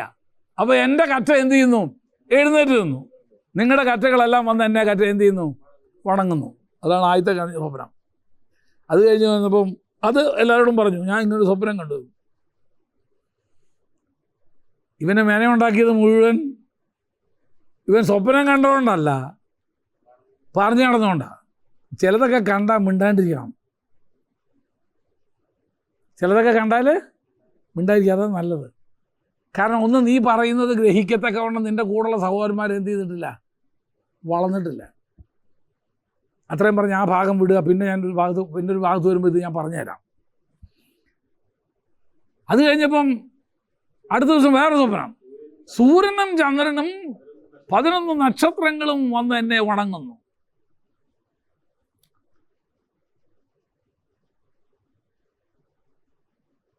അതും പറഞ്ഞു നടന്നു. ഇപ്രാവശ്യം അപ്പൻ ഇടപെട്ടു. കാരണം അപ്പനും കൂടി ഇതിനകത്തുണ്ട്. ഇതൊരു ചേട്ടന്മാരാണ് കൈകാര്യം ചെയ്തേ. പൊട നീ എന്തോ ഈ പറഞ്ഞത്? ഞാനും അമ്മയും വന്ന് നിന്നെ വണങ്ങുന്നതാണ് വിചാരിക്കുന്നത്. ജോസഫിന് ഈ സ്വപ്നമൊക്കെ കണ്ടു. പിന്നെ പോരാത്തതിന് അപ്പൻ ഇവനൊരു അങ്കി ഉണ്ടാക്കി കൊടുത്തു. ഇത്രയും കിട്ടിയപ്പോഴത്തേനല്ലേ ഒരു കുപ്പായവും കിട്ടി, അത്യാവശ്യം ദൈവകൃപയും കിട്ടിക്കഴിഞ്ഞാൽ ആരാ നിഗളിക്കാത്ത? പക്ഷെ അവൻ്റെ ആ മെൻറ്റാലിറ്റിയിൽ ദൈവത്തിന് അവനെ ഉപയോഗിക്കാൻ പറ്റുന്നില്ല. അതുകൊണ്ട് എന്തോ ഉണ്ടായെന്നറിയാമോ? ജോസഫിനെ ശരിക്കൊന്ന് പാകപ്പെടുത്തി എടുക്കേണ്ടതിന് ആദ്യം ജോസഫിനെ ആരുടെ കയ്യിൽ ഏൽപ്പിച്ചു കൊടുത്തു? സഹോദരന്മാരുടെ എല്ലാം കൊടുത്ത്. അവർ ശരിക്കും അവനെ കൈകാര്യം ചെയ്തു. അവനെ എടുത്ത് പൊട്ടക്കണക്ട് ചെയ്തു. അവിടുന്ന് പിന്നെ അങ്ങോട്ട് പോയി മിദ്യാന്റെ കച്ചവടക്കാർക്ക് അവൻ വിൽക്കപ്പെട്ടു. അവിടുന്ന് പിന്നെ ഫറവോൻ്റെ അല്ല പൊത്തിഫറിൻ്റെ കൊട്ടാരത്തിലെത്തി. അവിടുന്ന് പിന്നെ കാരാഗ്രഹത്തിലേറ്റപ്പെട്ടു. വേദപുസ്തകം വളരെ ദയനീയമായൊരു വാക്യം പറയുന്നുണ്ട്. 105 സങ്കീർത്തനത്തിൻ്റെ 18, 19 വാക്യങ്ങളൊന്ന് വായിച്ചേൻ.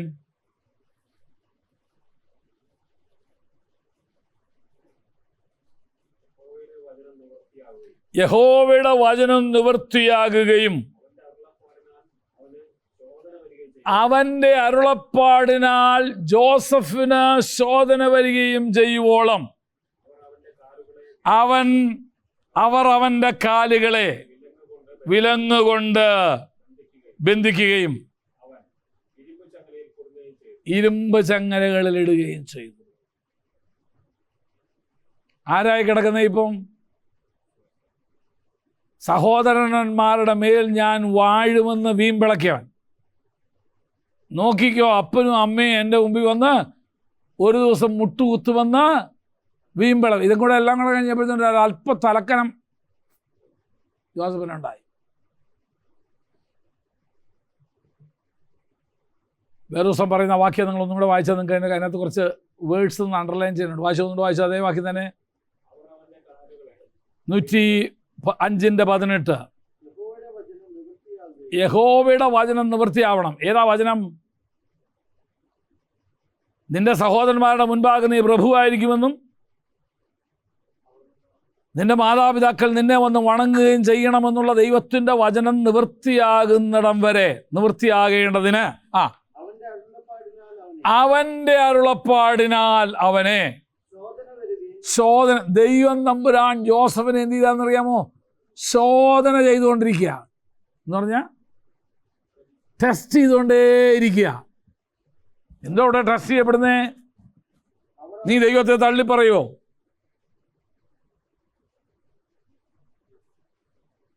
ദൈവം നിനക്ക് തന്ന കൃപകൾ നീ ഉപയോഗിക്കുവോ? നീ പിന്മാറിപ്പോവോ? ഇല്ലേ? സ്വന്തം സഹോദരന്മാർ ഇവനെ പിടിച്ച് പൊട്ടക്കണ്ടി. ഈ സ്വപ്നക്കാരെന്താ വരുന്നത്, അവൻ്റെ സ്വപ്നം എന്താവും നമുക്ക് വേണമെങ്കിൽ ഇവന് പറയാം. എൻ്റെ ചേട്ടന്മാരെ ഞാൻ കണ്ടതൊന്നും അല്ലേ, ഞാൻ വെറുതെ ഉണ്ടാക്കി പറഞ്ഞതാണേ എന്ന് വേണമെങ്കിൽ പറയാതെ. കണ്ട സ്വപ്നത്തെ അവന് വേണമെങ്കിൽ എന്ത് ചെയ്യാമായിരുന്നു? ത്യജിക്കാമായിരുന്നു. ഞാനൊരു കാര്യം പറയാം. വിശ്വാസത്തിൻ്റെ ഏത് പരിശോധനയിലൂടെ കടന്നു പോയാലും, ഏത് കഷ്ടതയിലൂടെ കടന്നു പോയാലും, ദൈവം നിനക്ക് നൽകിത്തന്ന സ്വർഗീയ ദർശനത്തെ നീ എന്ത് ചെയ്യരുത്? തള്ളിക്കളയരുത്. അതിൽ പിടിച്ചു നിൽക്കുക. ഇന്നല്ലെങ്കിൽ നാളെ അതങ്ങനെ തന്നെ സംഭവിക്കും. ജോസഫിനെ തള്ളി പറയാൻ പറ്റുന്ന ഒന്നാമത്തെ സന്ദർഭം എന്തായിരുന്നു? സഹോദരന്മാർ അവനെ പൊട്ടക്കിണറ്റി പിടിച്ചിടാൻ നേരത്ത് വേണമെങ്കിൽ പറയായിരുന്നു, ചേട്ടന്മാരെ ഞാൻ കണ്ടതൊന്നുമല്ല, എന്തോ ഒരു പൊട്ടബുദ്ധി എനിക്ക് തോന്നി, ഞാൻ എന്ത് ചെയ്തതാ, പറഞ്ഞതാ. No, he didn't. അവൻ ചെയ്തില്ല. 2, അവനെ വലിച്ചു കയറ്റി വിൽക്കാൻ നേരത്ത് പറയായിരുന്നു, ചേട്ടന്മാരെ എന്നെ വിൽക്കല്ലേ, ഞാൻ സ്വപ്നവും കണ്ടിട്ടില്ല, ഞാനതൊക്കെ ചുമ്മാ പറഞ്ഞതാ. വിൽക്കപ്പെട്ടു. അവിടുന്ന് വീണ്ടും വിൽക്കപ്പെട്ടു. ഇത്രയൊക്കെ വന്നപ്പോൾ ഏതായാലും ഞാനിങ്ങനെ ഇനി എന്തുവാ, ഇനി വിശ്വാസവും പിടിച്ചിടുന്ന ഒരു കാര്യമല്ല, ഇനി എന്ത് ചെയ്യുക, കിട്ടിയ ചാൻസൊക്കെ ഉപയോഗിച്ച് അങ്ങ് ജീവിച്ചേക്കാം. എന്തായാലും പിടിച്ചു നിന്നിട്ട് ഇത്രയാണല്ലോ കിട്ടിയത് എനിക്ക്. ഇനി ഏതായാലും ഞാൻ അടിമയായിട്ട് ഇവിടം വരെ വന്നു. തമ്പുരാൻ എന്നെക്കുറിച്ച് എന്തെങ്കിലും പ്ലാൻ ഉണ്ടായിരുന്നെങ്കിൽ ഈ ഗതികേട് എനിക്ക് വരുത്താതെ നോക്കിയില്ലായിരുന്നു. ഇനി ഇവിടെ കുടിച്ചു വലിച്ച മിഥ്യാന്യനെ പോലെ തന്നെ ഇവിടെ എന്ത് ചെയ്തേക്കാം, ജീവിക്കാം. പുത്തിഫറിൻ്റെ ഭവനത്തിൽ സുഖമായിട്ടൊരു പാപം ചെയ്തവൻ എന്ത് ചെയ്യാമായിരുന്നു? ആരും അറിയാതെ അവിടെ അഡ്ജസ്റ്റ് ചെയ്ത്, കാര്യം നിന്നിട്ടും വിശുദ്ധിക്കുന്നു, നിന്നിട്ടൊന്നും എന്തില്ല, കാക്കാശന് ഗുണമൊന്നുമില്ല. ജോസഫ് പറയുന്നത് എന്തോ അനുഭവത്തിൽ നിന്നാണ് പറയണേ. എൻ്റെ കുഞ്ഞുങ്ങളെ വെറുതെ ഇതൊന്നും പിടിച്ചു നിന്നിട്ട് കാക്കാശിന് ഗുണമില്ല, അവസാനം എനിക്ക് ഈ ഗതികേട് വന്നത് മുഴുവൻ ഞാൻ എൻ്റെ സ്വപ്നം അനുസരിച്ച് ജീവിച്ചോണ്ടാ, എൻ്റെ സ്വപ്നം പറഞ്ഞുകൊണ്ടാ, ഈ സൂചനം പറഞ്ഞുകൊണ്ടാണ് എനിക്കിതൊക്കെ കിട്ടിയത്. നോ, അവൻ അവിടെയും പറയുന്ന ഒറ്റ കാര്യം, ഞാൻ ദൈവത്തിനെതിരെ എന്ത് ചെയ്യത്തില്ല, ഞാൻ പാപം ചെയ്യത്തില്ല. അത് കഴിഞ്ഞു, കാരാഗ്രഹത്തിൽ അറിയപ്പെട്ടു. എനിക്ക് ദൈവത്തോട് ദേഷ്യം എന്നുള്ള വാക്ക് ഉപയോഗിക്കാൻ പാടില്ലെങ്കിലും മാനുഷിക രീതിയിൽ അങ്ങ് ഉപയോഗിക്കാൻ എനിക്ക് ദൈവത്തോട് ദേഷ്യം തോന്നിയ ചില സന്ദർഭങ്ങളുണ്ട്. ജോസഫിൻ്റെ നിഷ്കളങ്കത്വം ദൈവം ഒരിക്കൽ പോലും തെളിയിച്ചില്ലെന്നുള്ളതാണ്.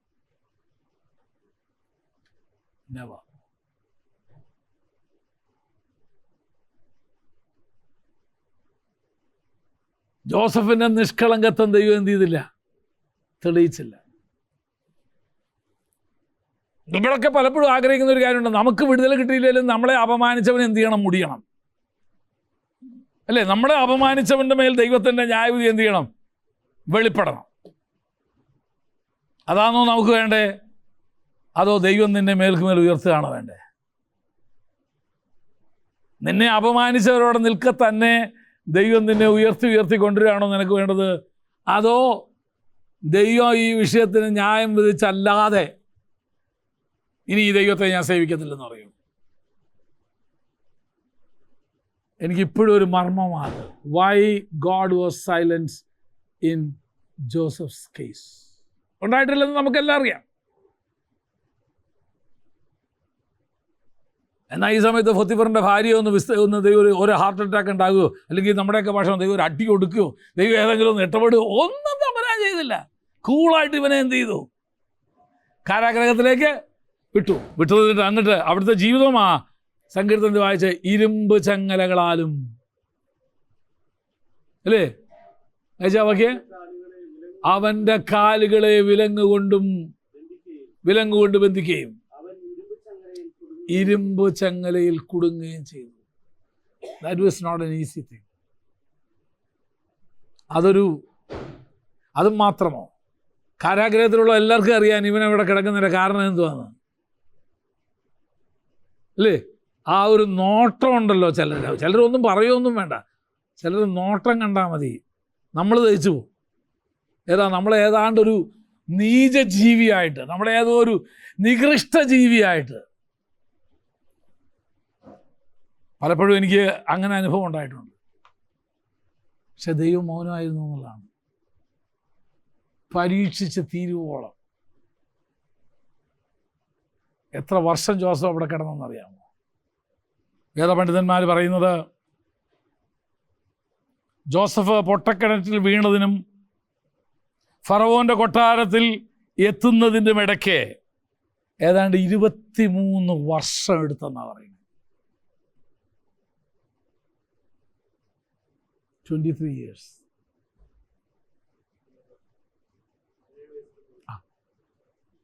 23 years ഈ അപമാനം സഹിച്ച് 23 വർഷം ഇതിനെ കാണുന്നത് എങ്ങനെ? ചിലരൊന്നും പറയണ്ടല്ലോ, ഒന്ന് മൂളിയാൽ പോരെ. ഒരു അർത്ഥം വെച്ച മൂളലുണ്ട് ചിലരുടെ, അർത്ഥം വെച്ചൊരു നോട്ടമുണ്ട് ചിലരുടെ. ധാരാന്നറിയോ? പറഞ്ഞ എത്ര നാള്, അതാണ് സങ്കടം. എത്ര നാള്, ആയുസിന്റെ നല്ല സമയം മുഴുവനെ.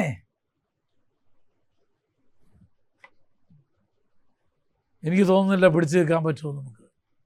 പറ്റുമൊക്കെ ചെയ്യട്ടോ, പറ്റും. നമ്മളൊക്കെ ആണെങ്കിൽ എന്തുട്ടോ ഇത് ഒറ്റ ഏറും കൊടുത്ത് ഞാൻ എൻ്റെ എന്നാൽ നീ പറഞ്ഞ പോലെ തന്നെ ഞാൻ ജീവിച്ച് കാണിച്ചു തരാം എന്ന് പറഞ്ഞ് എന്ത് ചെയ്യും? നിങ്ങളെല്ലാം അങ്ങനെയല്ലേ വിളിച്ചേക്കുന്നത്? എന്നാൽ ഇനി അങ്ങനെ തന്നെ ഞാൻ ജീവിക്കാൻ പോകുന്നത്. ഞാൻ ഒന്നും ചെയ്യാതെ നിങ്ങൾ എന്നെ ഇങ്ങനെയല്ലേ പറഞ്ഞേ, അപ്പോൾ ഇനി ഞാനിപ്പോൾ എന്ത് ചെയ്യാൻ പോവാ?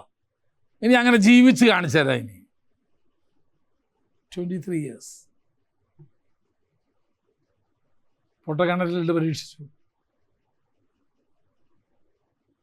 മിദ്യാന്റെ കച്ചവടക്കാരുടെ കയ്യിൽ ഒരു കച്ചവട വസ്തുവായിട്ട് അവൻ മാറി.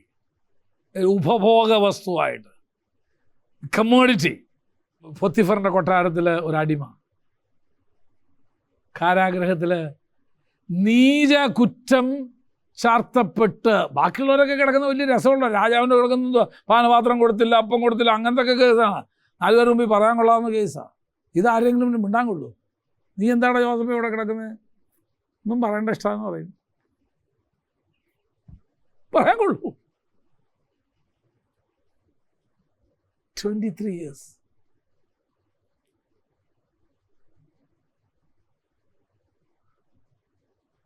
എന്നിട്ട് സങ്കീർത്തനക്കാരൻ പറയുക, അത് ദൈവം അവനെ പരീക്ഷിച്ച നാളുകളായിരുന്നു.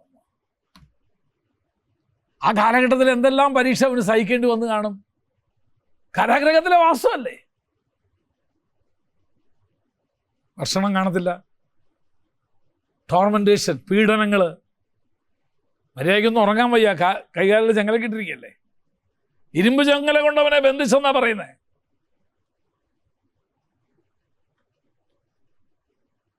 എനിക്കറിയാം, വർഷങ്ങൾക്ക് മുൻപ് വിശ്വാസി വന്നൊരു സഹോദരി എനിക്കറിയാം. ഞാൻ ഇന്നും അവരെ അഭിമാനിക്കും. വളരെ പാവപ്പെട്ട ഒരു സാധു കുടുംബത്തിൽ നിന്ന് അവരെ വിശ്വാസി വന്നൊരു സഹോദരിയാണ്. എൻ്റെയൊക്കെ അപ്പച്ചൻ്റെ കാലത്ത് അവർക്ക് 3-4 കുഞ്ഞുങ്ങളുണ്ട്. അവർക്ക് കുഞ്ഞുങ്ങളെ വളർത്താൻ നിവൃത്തിയില്ലാത്തതുകൊണ്ട് അവർ വീട്ടുപണിക്കായിരുന്നു പോയിരുന്നത്. ഇവിടുത്തെ തൃശ്ശൂർ വലിയൊരു മുതലാളിയുടെ വീട്ടിലാണ് അവർ ജോലി ചെയ്തിട്ടുണ്ട്. ഒരു ദിവസം എന്നും അവരുടെ കുറച്ച് ആഭരണങ്ങൾ കാണാതെ പോയി. അത് ഇവരാന്ന് പറഞ്ഞ് പോലീസ് സ്റ്റേഷനിൽ കൊണ്ട് കംപ്ലയിൻറ്റ് കൊടുത്തു. പോലീസുകാർ ഇവിടെ വിളിച്ചുകൊണ്ട് പോയി അവിടെ ഒരു കസേര ഇരുത്തിയിട്ട് കാലിൻ്റെ വെള്ളയ്ക്ക് കണ്ടമാനം അടിച്ച് ഇത് പറഞ്ഞ് ഞാൻ എടുത്തിട്ടില്ല. ഇവർക്ക് ഇതേ പറയാനുള്ളൂ, ഞാൻ എടുത്തിട്ടില്ല. അടിച്ച് ഇവരുടെ കാല് രണ്ടും ഇങ്ങനെ പപ്പടം പൊള്ളുന്ന പോലെ പുള്ളി അവരെ വിളിച്ച് തിരിച്ച് വീട്ടിൽ വിട്ടു. പിന്നെ അവർ 2 ആഴ്ച നോക്കിയത് എൻ്റെ അപ്പച്ചനും അമ്മച്ചിയാണ്. കാരണം അവിടുത്തെ വിശ്വാസിയാണ്. പിന്നെ കണ്ടുപിടിച്ചു, അവരുടെ മോൻ തന്നെ എടുത്തുകൊണ്ട് പോയത്. പക്ഷേ ഈ കൊണ്ടടി ഇവരെ പിന്നെ ഒരു വീട്ടിലും ജോലിക്ക് വിളിക്കത്തില്ല. കാര്യം എന്നാ? കള്ളിയാണ്. എന്നിട്ട് വിശ്വാസത്തിന് വേണ്ടി അവർ പിടിച്ചു എന്നുള്ളതാണ്. എൻ്റെ ദൈവം ഇങ്ങനെയാണല്ലോ എന്നോട് ചെയ്തത്, എൻ്റെ ദൈവം ഇടപെട്ടില്ലല്ലോ. അനേക വർഷങ്ങൾ അവരതിൽ നിന്ന്, അതിൻ്റെ ആ പീഡനത്തിൽ നിന്ന് അവർക്ക് കഷ്ടം അനുഭവിക്കേണ്ടി വന്നിട്ടുണ്ട്. ആളുകളെല്ലാം വീട്ടിൽ തന്നെയായിരുന്നു താമസിക്കുന്നത്.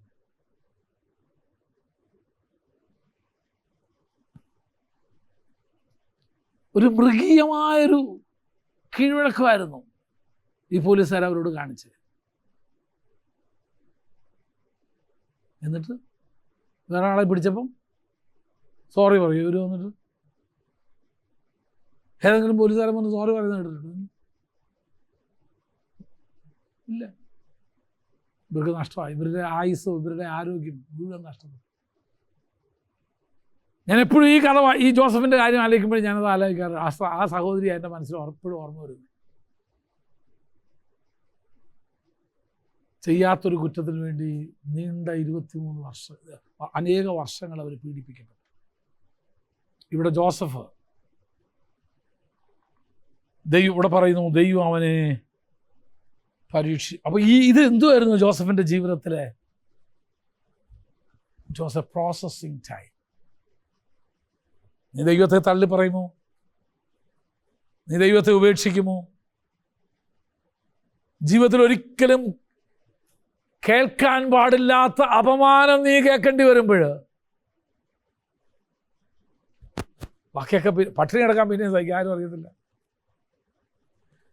നല്ല വസ്ത്രമില്ലെങ്കിൽ ആരും അറിയത്തില്ല. ആരും നമ്മളെ കല്യാണത്തിന് വിളിച്ചില്ല, അത് നമുക്കൊന്നും വിഷയമൊന്നുള്ള കാര്യമില്ല. പക്ഷേ അപമാനം സഹിക്കുക എന്ന് പറഞ്ഞാൽ, ഭക്തനായ ഒരു മനുഷ്യൻ, ഇന്നും എൻ്റെ ക്രിസ്ത്യൻ ജീവിതത്തിൽ വളരെ ബഹുമാനിക്കുന്ന ഒരു ദൈവദാസനുണ്ട്, തൃശ്ശൂർക്കാരൻ, ഇട്ടിയാർ ഉപദേശി എന്ന് പറയും. അദ്ദേഹം എഴുതിയൊരു പാട്ടുണ്ട്, നിന്ന സഹിച്ചു ഞാൻ മടുത്തു പോയി പ്രിയനെ. എൻ്റെ ജീവിതത്തിൻ്റെ അവസാന നാളുകൾക്ക് തനിക്കൊരു വലിയ രോഗമൊക്കെ വന്ന് വളരെ വളരെ തന്നെ ഈ സോറിയാസിൻ്റെ അങ്ങ് അക്യൂട്ട് ഫോമായിരുന്നു അത്. ശരീരമൊക്കെ അങ്ങ് വിണ്ട് കീറി പഴുത്തളിഞ്ഞ പോലെ.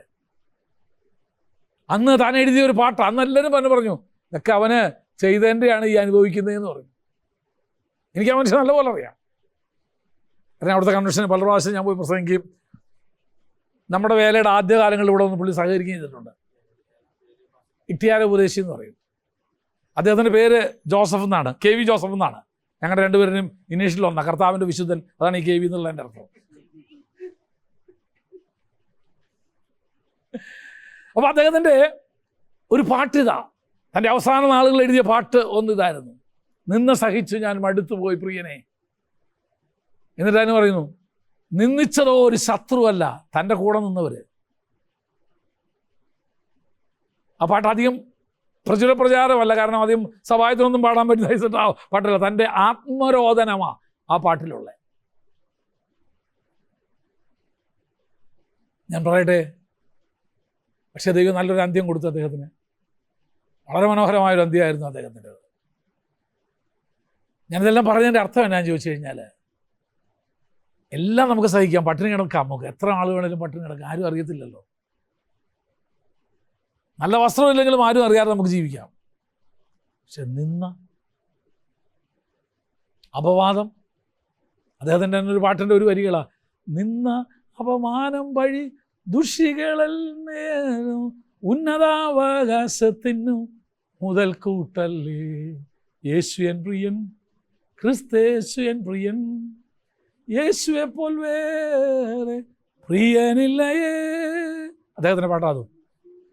അതിനകത്ത് ഒരു വരിയ, നിന്ന അപമാനം, ഇത് അദ്ദേഹത്തിൻ്റെ അനുഭവമാണ്. ഇതൊക്കെ that processing time that varies from person to person.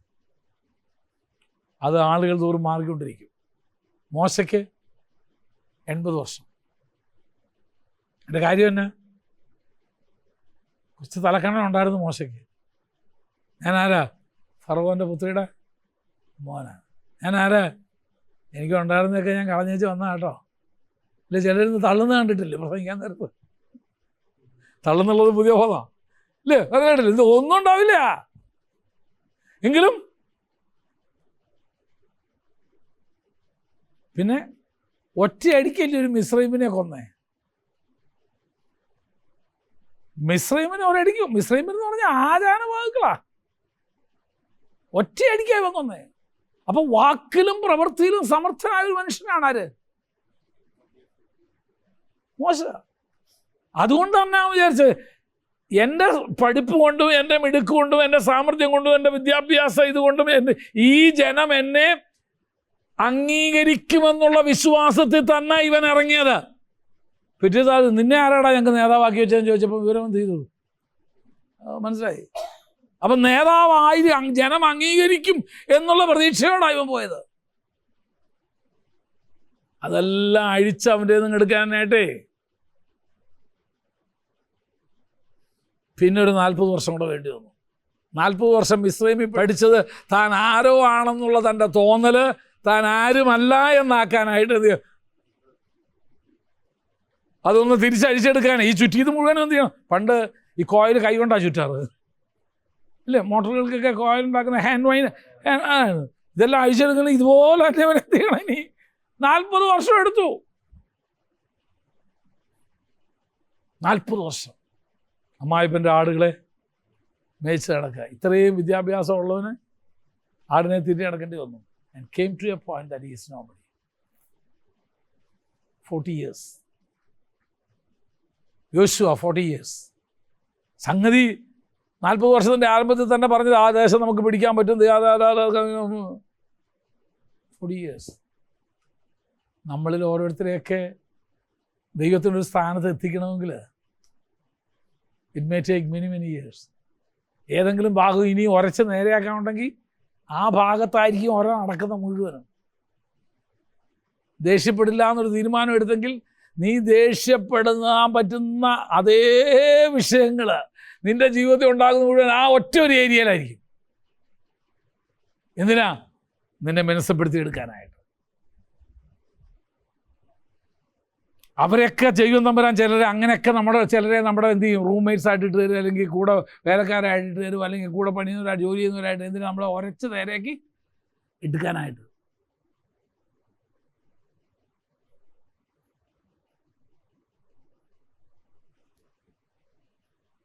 ഇതിൽ നിന്ന് പുറത്തു വരുന്നതിന് മാത്രമേ ദൈവത്തിന് ഉപയോഗിക്കാൻ പറ്റൂ.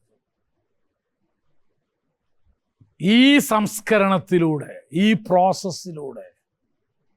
അപ്പോൾ ആരെങ്കിലും വല്ലതുമൊക്കെ പറയുന്നെങ്കിൽ പിണങ്ങി സഭ വിട്ടു പോവുകയല്ല വേണ്ടേ. ഒരു കാര്യം മനസ്സിലാക്ക്, I am in the processing. ദൈവം എന്നെ ആരോ ആക്കേണ്ടതിന്, ദൈവം എന്നെ ഏതോ ഒരു ശുശ്രൂഷ ഏൽപ്പിക്കേണ്ടതിന്, ദൈവം എന്നെ എവിടോ കൊണ്ടെത്തിക്കേണ്ടതിന് ദൈവം എന്നെ പ്രോസസ്സ് ചെയ്തുകൊണ്ടിരിക്കുക. Every leader has A processing time. എല്ലാ നേതാക്കന്മാർക്കും ദൈവം ഉപയോഗിച്ചിട്ടുള്ള സകല മനുഷ്യരുടെയും ജീവിതത്തിൽ ഇങ്ങനൊരു പ്രോസസ്സിങ് കാലഘട്ടം ഉണ്ടാകും. അവിടെ പിണങ്ങരുത്, അവിടെ പെറുപിറുക്കരുത്, അവിടെ ആരെയും ശപിക്കരുത്. ഈ മനുഷ്യൻ്റെ കൂടെ ജീവിച്ചിട്ട് എങ്ങനെയായെന്നും പറഞ്ഞ് പാത്രമൊന്നും തല്ലി പൊട്ടിക്കരുത്. നിന്നെ ദൈവ സ്വഭാവമുള്ളവളാക്കി മാറ്റാൻ, നിന്നെ ദൈവ സ്വഭാവമുള്ളവനാക്കി മാറ്റാൻ you are in the process. നമ്മൾ ഒരു പ്രക്രിയയിലാണ്. നിങ്ങൾ ഭക്തരായ ദൈവദാസന്മാരുടെ ജീവിതം വായിക്കണം. നിങ്ങൾ how God took them through. അവരെ ദൈവം കടത്തിക്കൊണ്ടുവന്ന വഴികൾ എന്തൊക്കെയാണെന്ന് നിങ്ങൾ വായിക്കണം. അവിടെ നമുക്കപ്പം പാത്രണ്ടി വരില്ല. So this law is over. ഇതെന്തുവാ? പ്രോസസ്സിങ് ടൈമാണ്. ടൈമുണ്ട് അവിടെ. നമുക്കറിയത്തില്ല എത്ര നാളാന്ന്. ടൂൾസ് ഉണ്ട്, പലവിധത്തിലുള്ള ഉപകരണങ്ങൾ നമ്മൾ ഉപയോഗിച്ചുകൊണ്ടിരിക്കും നമ്മുടെ മേലെ. ടീച്ചിങ്സ് ഉണ്ട്, ടെക്നോളജി ഉണ്ട്, ആളുകളുണ്ട്. പല ടൈപ്പ് ആളുകളെ ദൈവം എന്ത് ചെയ്ത് തരും? നമ്മുടെ സഭയ്ക്കകത്തിടും, കൂട്ടുവേലക്കാരായിട്ടിടും, അല്ലെങ്കിൽ കുടുംബത്തിൽ കൊണ്ടുവരും, മിനിസ്ട്രി കൊണ്ടുവരും. എന്തിനാ? എന്നെ പണിതെടുത്ത് നല്ല മുത്താക്കി മാറ്റാൻ. So that's law number 3. 3 കാര്യങ്ങൾ നമ്മൾ പഠിച്ചു. ഒന്ന്, ലോ ഓഫ് ലിഡ്സ്, അതായത് നമുക്ക് വളരാൻ തടസ്സമായിട്ട് നമ്മളിൽ തന്നെയുള്ള അടപ്പുകൾ, മറ്റുള്ളവർ നമ്മളെ ഇട്ടേക്കുന്ന അടപ്പുകൾ. 2, the law of influence. 3, the law of processing. അപ്പോൾ നമ്മളെല്ലാം ആ പ്രക്രിയയെ കൂടെ പോയിക്കൊണ്ടിരിക്കുക. ഇത് എപ്പോഴാണ് തീരുന്നത് എപ്പോഴാന്ന് ചോദിച്ചാൽ ഞാൻ പറയാം, നിന്നെ എന്തുവാ ദൈവം തമ്പുരാൻ ഏൽപ്പിക്കാൻ പോകുന്നേ അതനുസരിച്ചായിരിക്കും. നിന്നെ ദൈവം ഏൽപ്പിക്കാൻ പോകുന്ന മിനിസ്ട്രി എന്തുവാണോ അതനുസരിച്ച് ആയിരിക്കും. ഇല്ലേ? രക്തവും മൂത്രവും മാത്രം പരിശോധിച്ചാൽ മാത്രം മതിയെങ്കിൽ 6 മാസത്തെ ലാബ് ടെക്നീഷ്യൻ കോഴ്സ് പഠിച്ചാൽ മതി.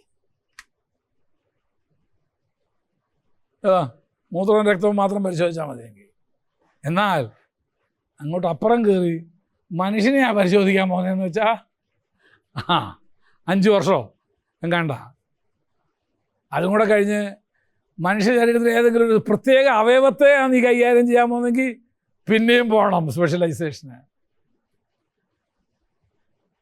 ഇതെല്ലാം മനുഷ്യ ശരീരത്തിലുള്ളതാണ്. രക്തവും കഫവും മൂത്രമൊക്കെ അല്ല. അത് മാത്രം പരിശോധിച്ചാൽ മതി. 6 മാസത്തെ കോഴ്സും കൊണ്ട് ഇറങ്ങിയോ, സർട്ടിഫിക്കറ്റ് തന്നു വിട്ടേക്കാം.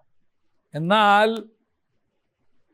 വിശ്വസിച്ച് എൻ്റെ ഹൃദയം നിൻ്റെ കയ്യിൽ തരണമെന്നുണ്ടെങ്കിൽ നീ എത്ര കൊല്ലം പഠിച്ചാന്ന് ഞാൻ നോക്കുമെന്ന്, എത്ര കൊല്ലത്തെ അനുഭവവേദ്യം ഉണ്ടെന്ന് ഞാൻ നോക്കും. അതുകൊണ്ടാണ് ഞാൻ എപ്പോഴും പറയാറുണ്ട്, എസ്പെഷ്യലി ലീഡേഴ്സ് ക്ലാസ്സിൽ പാകവും പക്വതയൊക്കെ ഉള്ള സഭയിലേക്ക് ആളുകളെ വിടുമ്പോഴേ കുറച്ച് പാകവും പക്വതയുള്ള ദൈവദാസന്മാരെ വേണം വിടാനായിട്ട്. അല്ലാണ്ട് ഇന്നലെ പഠിച്ചിറങ്ങിയവനെ ഇങ്ങോട്ട് വിട്ടു കഴിഞ്ഞാൽ ദഹിക്കില്ല. കാരണം അവനേക്കാൾ കൂടുതൽ അവിടെ ഇരിക്കുന്ന വിശ്വാസിക്ക് അനുഭവം ഉണ്ടായിരിക്കും.